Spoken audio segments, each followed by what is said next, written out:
clear to us why we're doing the CIPHER study. So I am now going to give you an update on where we are with the study and where all your hard work has gone, which is good. So I'm Hana, and I'm based at the Clinical Trials Unit in Bristol, so we're the ones who are coordinating the study. So where have we got to? So we now have 75 sites that are open to recruitment. As I mentioned earlier, the plan was originally to have 50, but as recruitment was slightly slower than we expected, we decided to up that number. So there are 75 sites now open. We have 3 more sites in setup and a couple more sites have expressed interest, so we are hoping to get to about 80 sites recruiting to the study. This map here just shows you where all the sites are located. So as you can see, we're kind of spread across the whole of the UK, including a few sites up in Scotland now and also a few sites in Wales as well.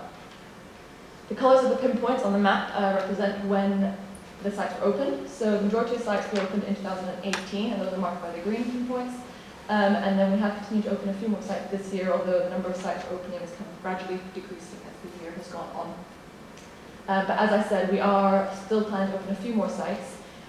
In your packs, we have included this map along with a list of all the sites that are taking part in the study at the moment. So if you do know of anybody who is any other hospitals that might be interested in recruiting to the study who aren't currently on that list, then obviously do let them know that they can still take part, and we will be accepting new sites up until the 31st of October, at which point we plan to kind of close new sites and just focus on recruiting the sites that are open. Great. So where are we with recruitment? So this is the recruitment graph. So as you can see, we started recruiting in January of 2018. And we have been making steady progress, which is good. The recruitment has improved since January of 2019. As you can see, the curve gradually getting steeper there. And at the end of August of this year, we had recruited 1,252. So, as I'm sure you can gather, that is still quite a way off of 4,000, but it's still great progress, so we're very happy that we have got to that stage. This graph just shows you the recruitment by month, so how many recruited each month overall. So as you can see, that has been steadily increasing as well.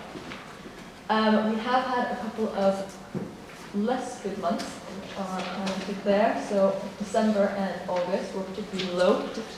We think that is generally to do with holiday periods. So that's kind of expected. But we have had very good months as well. So July was a particularly good month where we recruited 131, which was our highest recruiting month yet. So we were pretty happy with that. And our average recruitment so far, over the last 6 months, our average recruitment has been 113 per month, which is very good. And we're hoping to kind of increase that to an average of 130, with your help, of course. So that is where we are with recruitment. So I'm now going to show you a few slightly more complicated graphs. So hopefully I can explain these in a clear enough way that they make sense. So previously I was showing you a slide of how recruitment was looking over the kind of calendar year. But obviously sites have all opened from the map. You can see they've opened over the past kind of 19 months, starting at different times. So this graph shows you how recruitment goes based on when a site opens. So the dots each represent the average recruitment rate per month, but instead of being by calendar month, it's by how long the site has been open. So month 1 at the start of the graph there is the first month of recruitment for all sites, regardless of what calendar month they opened in. So the idea of this graph is to show us how recruitment changes depending on how long a site has been open to recruitment. So the bit of the graph we're particularly interested in is the kind of first section, so this section here. And the idea is to show that over the first 6 months of the site recruiting, we can see that gradually, as we would expect, the number of participants recruited increases over those first 6 months. And we think the reason for that is obviously because sites are getting used to the processes involved in recruiting to the study, ways of identifying and consenting patients, which increases recruitment. So if I kind of explain the graph a bit better, the number of sites is marked here. So we've had 74 sites that have been open for at least 1 month, and in that first month, the average recruitment has been just over 1. And then as sites have been open for longer, once sites have been open for at least 6 months, then the average recruitment rate has gone up to about 1.6. So that is very good to see. So yeah, so you can see that it is gradually going up. Once we get to 6 months, there doesn't seem to be a particular trend beyond that point of whether recruitment really changes in site. And that's good to see. So that's good to see that once they get to 6 months, they seem to have reached kind of a steady state of recruitment and sites seem to carry on at that rate. What we will do is we will continue to monitor this graph to see whether or not once sites have been open for a year or 2 years, whether actually kind of recruitment fatigue starts to set in and people start to get a bit bored of the study and recruitment starts to decline at that point. And obviously if that's the case, then we will do our best to try and motivate you all to carry on recruiting for the study. So that is that graph.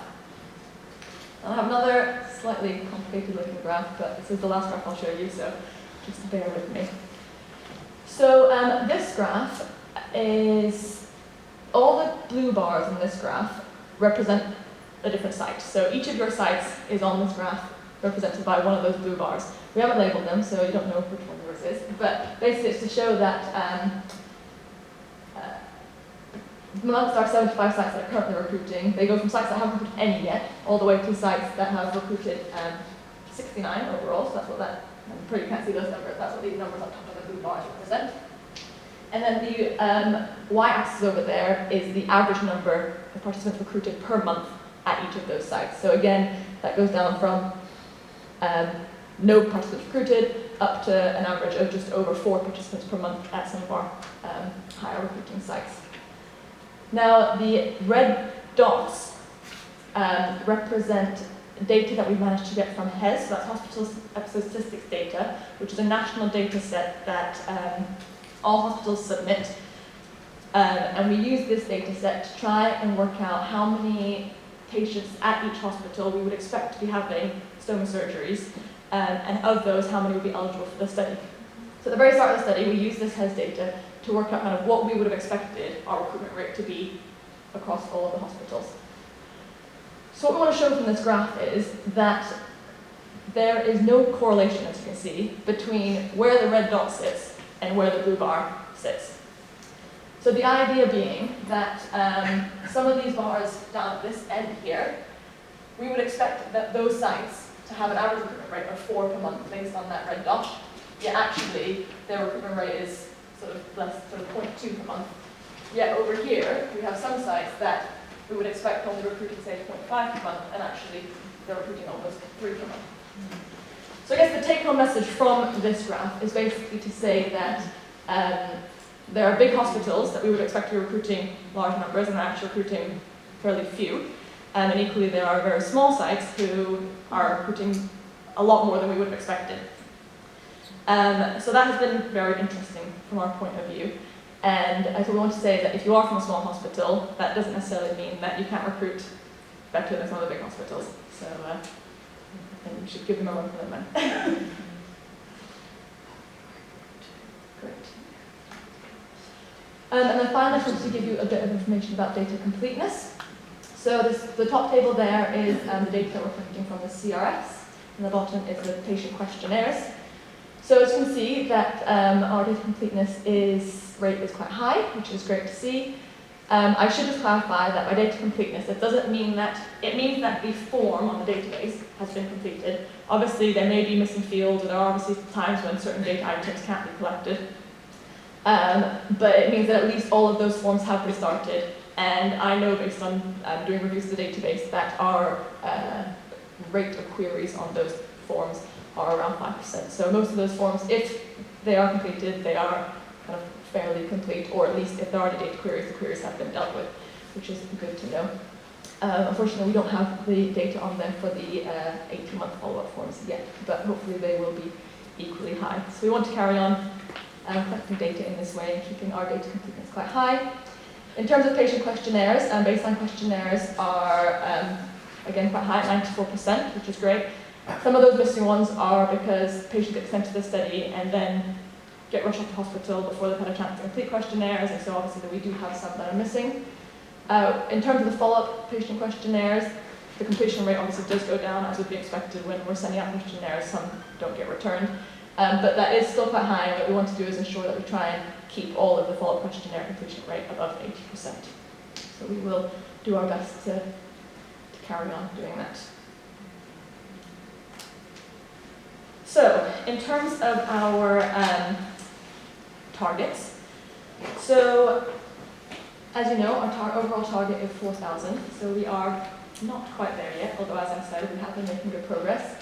So we are meeting with, our recruitment end date was supposed to be the end of this year. I think it's unlikely we're going to reach 4,000 in the next few months. But we are meeting with the funder of the studies, the NIHR, at the end of this month, and to discuss possible extension plans. We hope that the study will be able to be extended and we'll be able to carry on recruiting until the end of June 2021, and that is how much longer we think we'll need to reach our target of 4,000. This works out at around an average recruitment rate of 130 per month overall. And as we have over 70 sites open, if all sites were able to recruit 2 participants per month, then we should easily be able to reach 130 participants per month. So that is what our aim is. So we want all of you to carry on recruiting as well as you have been. As I showed you from my graph on the monthly recruitment rate, December and January tend to be low recruiting months because of the holiday season. So if we can put in a special request to kind of do your best to kind of keep recruitment going during the holiday period, then that would be much appreciated. But otherwise, I want to say thank you for all your hard work on this. Oh, sorry, I missed one thing. So I mentioned about all sites recruiting 2 participants per month. This here is a league table based on the number of months a site has been opened, what their average monthly recruitment rate is. So what I've done is I'm just showing here, I don't have enough space basically to show all 75 sites, so I'm just showing here the sites that are already currently above 2 participants per month. I like that everyone's taking photos of this currently. So if you're on this table, you're doing well, and and you can always do better, but you're doing well. If you're not on this table, then we'd like you to work hard to try and get yourselves up to this point. And as I mentioned, about smaller sites being not necessarily recruiting less, so one of our example sites has always been the Queen Elizabeth Hospital in King's Lynn, which we know is quite a small hospital, but from the very start of the study has always been a very high recruiting centre, and I think that is thanks to very good research nurses who really pushed the study along. So it is possible. So yeah, so thank you all for coming to the study, and let's keep going till we reach our target of 4,000.